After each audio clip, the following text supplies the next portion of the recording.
Star Wars The Rise of Skywalker is said to introduce many different twists and turns, as well as saga-wide implications within the Skywalker saga by writer and director J.J. Abrams and Chris Terrio.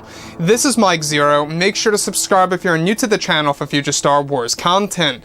Now, what's really exciting about Episode 9 is that, yes, we do know that this movie is going to be a revelation film. Even Eunice Watama said the entire movie is a "I did not see this coming" moment.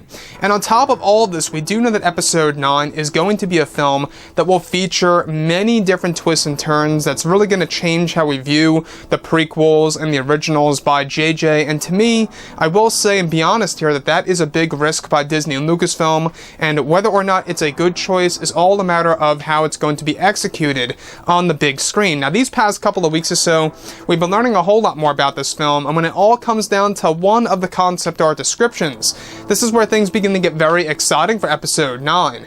Now, specifically, what's really intriguing about all of this is that a description of both Rey and Luke Skywalker sitting in front of each other within the Prime Jedi Temple, where it's described that Luke is giving Rey a lesson about the Force and the Jedi.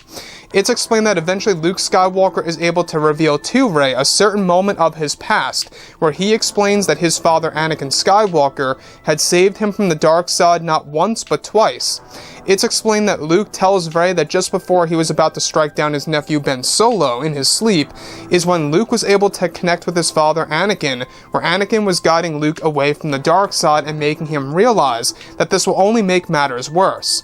Luke explains to Rey that his father showed him a certain future of what would have happened to Luke had he killed his nephew Ben, and this is what caused him to make Luke stop, striking down Ben in his sleep.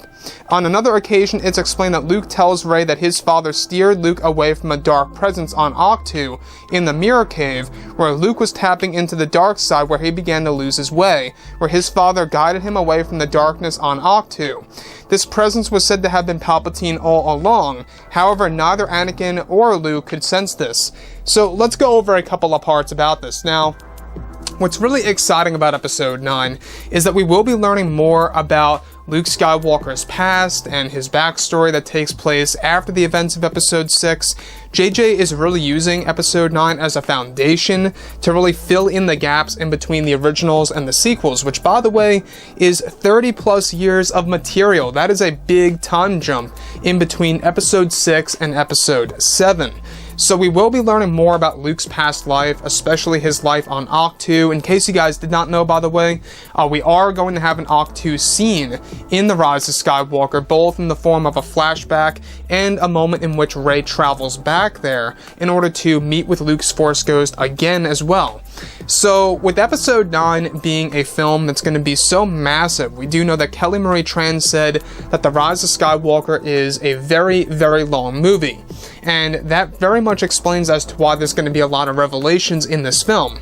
So, in this scenario, we have Luke explaining to Rey that his father Anakin had saved him from the dark side twice. Not just once, but twice. Now, the first moment actually changes how we view the Last Jedi scene, where Luke attempts to strike down his own nephew, Ben Solo, and you can really see how they're trying to fix elements of the Last Jedi to make things, I guess you could say, make a little bit more sense, and kind of just have more detail involved within all of that. And that's exactly what JJ is doing. He's using the Last Jedi as a foundation as well to really build upon all of that to be explained in Episode 9 in greater depth. So, Episode 9, as important of a film it really is, not just to Disney and Lucasfilm, but to the community, the fact that it's going to determine the future of the Star Wars franchise and where things are going to stand after Episode 9's release, it really is a big deal. It really does tell us that, this movie really needs to strike the fans in a satisfying way where it's really going to resonate with them, where it's going to leave them talking about this and discussing Episode 9 for years on end. The thing that really gets me is that there was indeed a moment in the past in which Luke felt the dark presence in the Mirror Cave and realized that he was turning way too much toward the dark side, where his father Anakin steered him away. That dark presence was indeed Palpatine all along.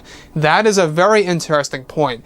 So Palpatine not only tried to turn Luke in the originals, but also in between Episodes 6 and 7 during Luke's time on Ahch-To. Very interesting, I gotta say, and very much, I gotta tell you, JJ Abrams really tries to make this movie a dark movie. And you can see exactly where that's all coming from, of how this movie is going to be a very dark Star Wars film. You know, you can really see all the tones that are actually being used in not just the teaser trailer 2, but also in the first teaser trailer that was shown over at Star Wars Celebration with Palpatine's laughter and the Death Star wreckage in the background. I love it. I'm really loving it so far.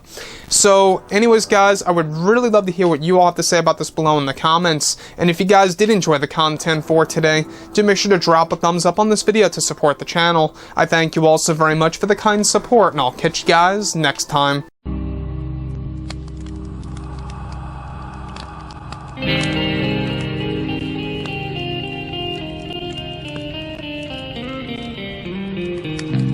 Gun in hand, we are alone again. No hiding on the one. From night to moon, we hear them moans again.